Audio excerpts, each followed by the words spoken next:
पहाड़ों पर बारिश से मैदानी इलाकों में बढ़ेगी ठिठुरन। दिल्ली, यूपी समेत 15 राज्यों में शीतलहर का अलर्ट। पीएम कुसुम योजना, सब्सिडी पर सोलर पंप लगवाकर खेतों की सिंचाई करें किसान। 15 दिसंबर तक करें ऑनलाइन आवेदन। उत्तर प्रदेश के किसानों के लिए खुशखबरी है। पीएम कुसुम योजना के तहत सोलर पंप पर सब्सिडी पाने का मौका है। किसान 15 दिसंबर तक ऑनलाइन आवेदन कर सकते हैं।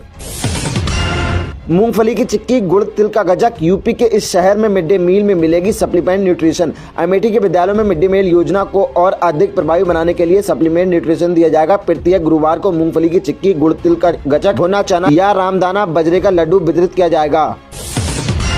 केंद्रीय मंत्री पंकज भाजपा उत्तर प्रदेश के नए चौधरी, उनके खिलाफ कोई नामांकन नहीं, सीएम योगी बने प्रस्तावक। यूपी बीजेपी अध्यक्ष की रेस में सबसे आगे चल रहे पंकज चौधरी ने पार्टी कार्यकाल पहुंचकर नामांकन दाखिल कर दिया है। किसी अन्य नामांकन न करने से उनका यूपी बीजेपी चीफ बनना तय माना जा रहा है।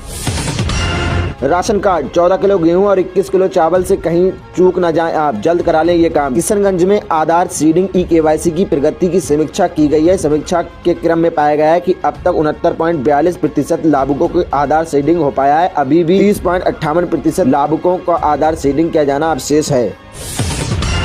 पीएम किसान 22वीं किस्त जारी, किसानों की अगली किस्त इस दिन को आएगी, डेट हुई जारी। पीएम किसान सम्मान निधि योजना के तहत अब तक 21 किस्तें जारी की जा चुकी हैं और पिछली किस्त नवंबर 2025 में किसानों के खाते में भेजी गई थी। मीडिया रिपोर्ट्स के अनुसार 22वीं किस्त फरवरी 2026 के अंत तक जारी हो सकती है। यूपी में 45,000 अपात्रों के राशन कार्ड निरस्त, अब पात्रों का बनेगा। गोरखपुर में 45,000 अपात्र राशन कार्ड निरस्त कर दिए गए हैं। इन कार्डों के निरस्त होने के बाद अब पात्र लोगों के लिए नए राशन कार्ड बनवाए जाएंगे। ये कदम राशन वितरण प्रणाली को सुव्यवस्थित, सुरक्षित और सही लाभार्थी तक लाभ पहुंचाने के लिए उद्देश्य है। पीएम के संसदीय क्षेत्र वाराणसी से प्रदेश में शराबबंदी की उठी मांग, महिलाओं ने किया प्रदर्शन। वाराणसी में प्रधानमंत्री के संसदीय क्षेत्र में शराबबंदी की मांग उठ रही है। महिलाओं ने इस मांग को लेकर प्रदर्शन किया है और सरकार से शराब पर रोक लगाने की अपील की है। प्रदर्शनकारियों का कहना है कि शराब के कारण समाज में अपराध बढ़ रहे हैं। पीएम किसान सम्मान निधि के लिए फार्मर रजिस्ट्रेशन अनिवार्य, बिना पंजीकरण नहीं मिलेगा लाभ। प्रधानमंत्री किसान सम्मान निधि योजना का लाभ पाने के लिए किसानों को फार्मर रजिस्ट्री कराना अनिवार्य है। कृषि विभाग के अनुसार बिना रजिस्ट्रेशन के किसानों को योजना का लाभ नहीं मिलेगा। SIR इन यूपी, प्रयागराज के शहर उत्तरी में तेजी से बड़ा रोल बैक, 10,000 कम हो जाएंगे SSD वोटर। कहां कितना हुआ डिजिटेशन। प्रयागराज में मतदाता सूची के विशेष पुनरीक्षण SIR में SSD वोटर रोल बैक कर रहे हैं। शहरी विधानसभा क्षेत्र में 12,000 से अधिक वोटर कम हुए हैं। जिले में लगभग 99.37 गणना फार्मों का डिजिटाइजेशन हो चुका है। वंदे भारत स्लीपर ट्रेन, आरा वालों की बल्ले बल्ले, वंदे भारत स्लीपर ट्रेन का होगा ठहराव। आरा वासियों के लिए नए साल में ट्रेन से सफर का नया अनुभव मिलेगा। रेलवे पटना आरा दिल्ली मार्ग पर स्लीपर वंदे भारत ट्रेन शुरू करने जा रहा है। लालू की अवैध संपत्ति जब्त कर खोलेंगे स्कूल और अनाथालय, भाजपा JDU में बनी सहमति। भाजपा और JDU लालू प्रसाद और उनके परिवार के नाम पर अर्जित अवैध संपत्ति का सरकार द्वारा अधिग्रहण करने और इससे सार्वजनिक हित में उपयोग करने पर सहमत है। उप मुख्यमंत्री सम्राट चौधरी ने इस विचार को व्यक्त किया है और JDU ने नीरज कुमार ने भी सहमति व्यक्त की है।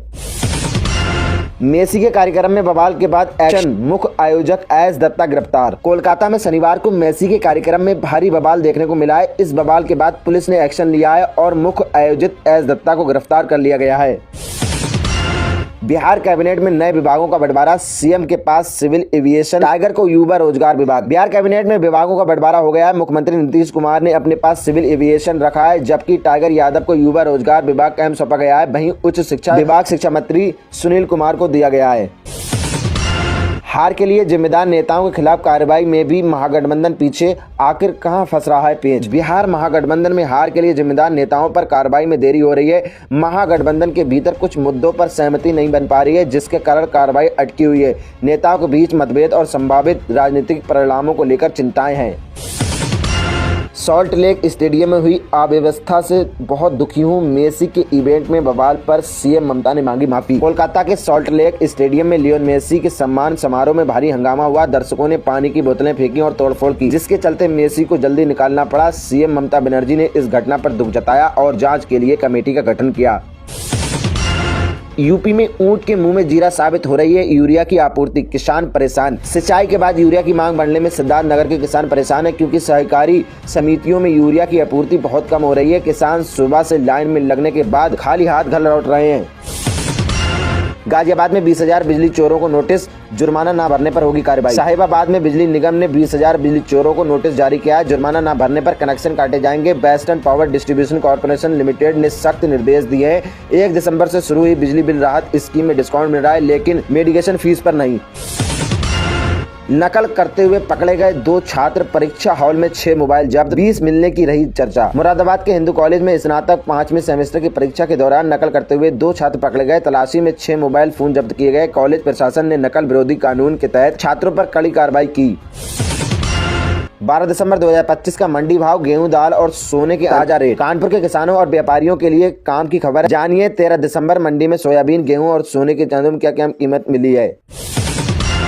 केरल निकाय चुनाव में खिला कमल, लेफ्ट को बड़ा नुकसान, कांग्रेस को भी झटका। केरल के निकाय चुनाव में बीजेपी ने महत्वपूर्ण बढ़त हासिल की है, जो शशि थरूर का गढ़ माना जाता है। इस चुनाव में लेफ्ट डेमोक्रेट फ्रंट को बड़ा नुकसान हुआ है। 17 साल बाद बांग्लादेश आ रहे खालिदा जिया के बेटे अचानक स्वदेश लौटने पर क्या है वजह। 17 साल बाद खालिदा जिया के बेटे बांग्लादेश लौट रहे हैं। उनके अचानक स्वदेश लौटने का कारण अभी स्पष्ट नहीं है, लेकिन इस घटना ने बांग्लादेश की राजनीति में चर्चा छेड़ दी है। उनके वापस आने से राजनीतिक परिदृश्य में क्या बदलाव आते हैं, इस पर सबकी निगाहें टिकी हैं। हरियाणा में सोनीपत से होगी सुशासन 2.0 की शुरुआत। मुख्यमंत्री नायाब सैनी 15 दिसंबर को करेंगे शुभारंभ। हरियाणा में सुशासन को बढ़ावा देने के लिए मुख्यमंत्री नायाब सैनी 15 दिसंबर को सोनीपत में मुख्यमंत्री सुशासन सहयोगी कार्यक्रम 2.0 का शुभारंभ करेंगे। इस कार्यक्रम का उद्देश्य प्रशासनिक व्यवस्था को आर्थिक पारदर्शी और नागरिक केंद्रित बनाना है। दिल्ली में प्रदूषण बेकाबू, GRAP 3 की सख्त पाबंदियां लागू, इन वाहनों पर लगी रोक। दिल्ली में प्रदूषण का स्तर बढ़ने के कारण GRAP 3 लागू कर दिया गया है। इसके तहत सख्त पाबंदियां लगाई गई हैं, जिसमें कुछ वाहनों के चलाने पर रोक भी शामिल है। ये फैसला शहर में वायु गुणवत्ता को सुधारने के उद्देश्य से लिया गया है। अधिकारियों ने नागरिकों से नियमों का पालन करने की अपील की है, ताकि प्रदूषण को कम किया जा सके।